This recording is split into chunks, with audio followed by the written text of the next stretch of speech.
Assalamualaikum warahmatullahi wabarakatuh. Waalaikumsalam warahmatullahi wabarakatuh. Baik, di sini izin Ibu di sini kami sebagai mahasiswa UIN Sosial Pendidikan Ekonomi untuk mewawancarai Ibu mengenai administrasi dan struktur pendidikan. Nah, di mana itu kami akan menanya Ibu kurang lebih ada 11 pertanyaan. Baik, langsung saja ya. Langsung saja Bu. Apa ada hitungannya? Nggak ada sih, nggak ada. Baik, langsung saja. Izin ya Bu.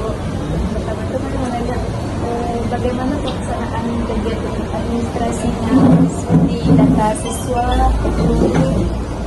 kurikulum, jadwal sama sarana prasarana visual. Kalau jadwal atau kurikulum yang membuat, kalau sarana dan prasarananya ada juga satgasnya. Kalau wali kelas dan mendata anak-anaknya dan kelas kelasnya. Berarti kalau data siswa itu dari wali kelasnya gitu. Wali kelasnya mendata, nanti ada lagi tidak di pedagogiknya gitu kan. Sudah tadi nanti dijelaskan sama filmnya.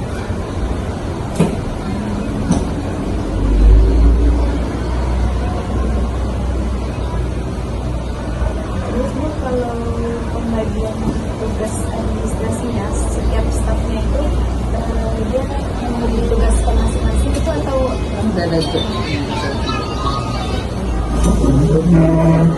Siswa ini ada kan, kualitas ini, rasanya sudah di sekolah ini tugasnya. berarti udah ada masing-masing?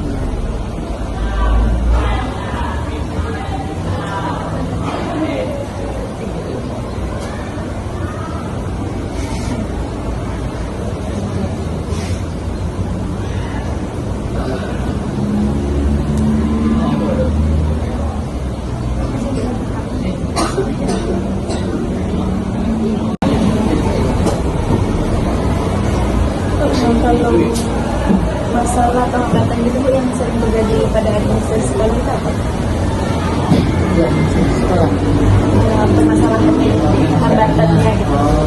Umpamanya gini, kan kami masukkan benda tanah nih, misalnya namanya, uniknya, ijazahnya. Kalau di kelas 10 ini kendalanya kadang ijazah mereka belum mereka ambil dari sekolah SMP-nya. Kalau masalah niknya kadang-kadang kan ada sekarang pemekaran, mereka belum menikahkannya. Jadi masalah dekodik. Kadang-kadang nama di ijazah itu berbeda dengan nama di kakaknya, di adiknya. Jadi semuanya ijazah, dengan kakaknya itu kalau sekarang udah datang buatan buat itu kan itu yang masuk lagi. Kendalanya di situ. Karena namanya nggak sama, karena kakak ijazah itu nggak sama dengan Kalau misalkan nama orang tuanya kadang-kadang bisa juga nggak sama namanya, nama orang tuanya, tanggal lahirnya kadang nggak sama. Ya, anaknya kadang di ijazah karena itu kadang ada yang nggak sama. kalau bagaimana rencana supervisi pendidikan di SMA? Sekali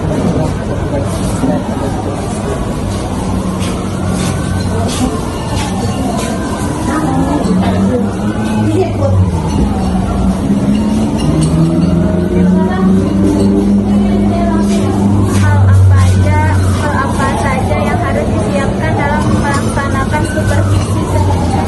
supervisi yang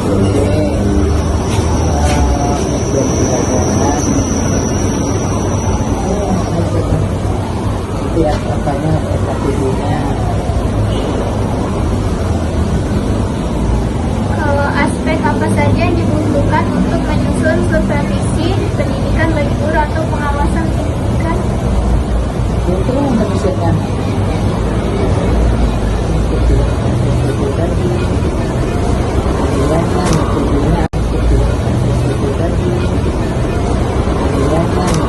Apa yang akan kami metode apa yang akan kami pergunakan. Misalnya bagaimana pendapatan narasumber tentang sistem supervisi pendidikan? Pendapat narasumber Yang pada waktu itu kawasan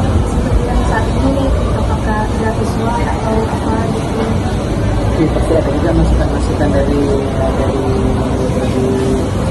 misalnya ya ketidaksesuaian antara tujuan pembelajaran yang kemudian kita dan kami juga membutuhkan masukan itu dari misalnya Dalam penerapan supervisi pendidikan apa sudah terlaksana sepenuhnya? Apakah ada pengaruh secara langsung dari sistem supervisi yang diterapkan pada para siswa?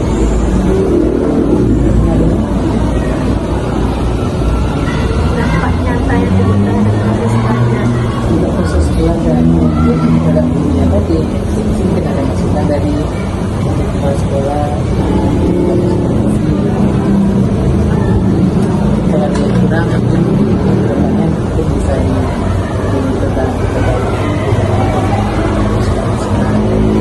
Kalau untuk siswanya sendiri, Bu, mungkin dari adanya supervisi apakah cara belajar atau kenaikan nilai? kalau untuk kenaikan nilai ya karena mungkin dengan supervisi mungkin mereka lebih semangat gitu kan, tapi ada orang lain yang melihat dia belajar ya, biasanya hanya guru belajar kan ada yang supervisi kan juga.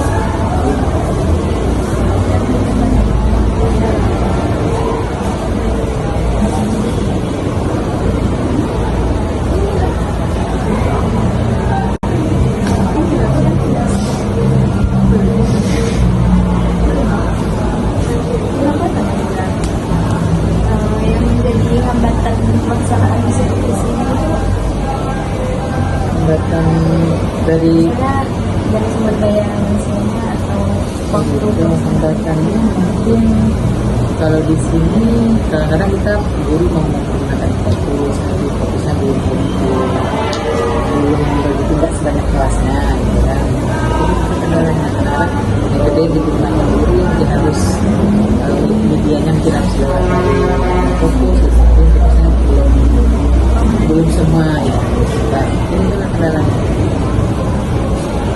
kendala yang lain atau cuma sekedar fokus saja? Kalau menurut itu ya ini kan ada kendala dari guru kan? Iya. Nah, kendala dari guru bisa jalan sih. Cuma namanya anak-anak di sini kadang-kadang ya masih keinginan belajar kita kan masih agak ini lah, kadang-kadang masih naik-naik ini. Kadang itu tujuannya dalam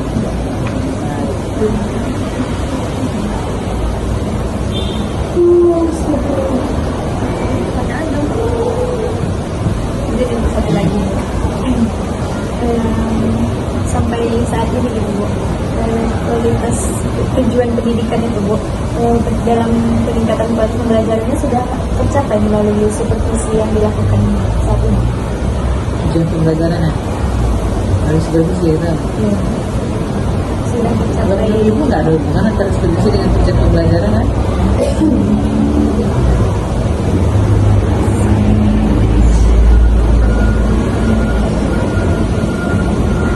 Tidak ada hubungan yang dengan tujuan pembelajaran. Kalau pembelajaran nggak ada. Kalau menurut ibu supervisi ini sebenarnya untuk menilai gurunya gitu, bukan berarti menilai siswanya. Ya. Supervisi itu kan menilai gurunya, bagusnya mengajar. Ya tujuannya nanti akhirnya kan ke anak juga. Ya. Kalau gurunya sudah bagus mengajarnya, tentu anaknya akan bagus juga dengan kata-kata. Kalau misalkan dibalikan lagi, Bu, kalau misalkan tujuannya apakah dengan supervisi ini tujuan gurunya ini maksudnya udah melakukan dengan maksimal atau gimana ya? Bisa juga. Artinya tidak pun supervisi gurunya juga sudah mengajar maksimal. Tapi namanya kita manusia kan juga masukan dari orang, karena kita nggak ada yang sempurna. Ya, itu menurut ibu udah bagus ngajar ini. Tapi ketika dinilai oleh supervisor menilai mungkin ada masukan. Jadi kalau namanya tidak ada masukan itu buat kita guru itu untuk kedepannya bisa untuk lebih bagus lagi. Mungkin makanya suara ibu menurut ibu ini udah bagus suara ibu.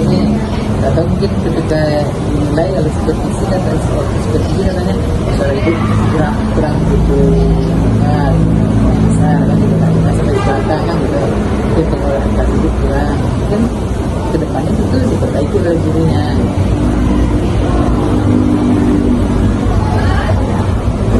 Udah semua pertanyaan. Kita tutup aja langsung ya. Baik, terima kasih kepada Ibu yang telah menjawab pertanyaan kami. Terima kasih kepada Ibu juga yang telah memberikan kesempatan waktunya sebagaimana tadi wawancara kami. Mungkin itu saja yang dapat kami sampaikan, Bu. Wabillahi taufiq wal hidayah. Wassalamualaikum warahmatullahi wabarakatuh.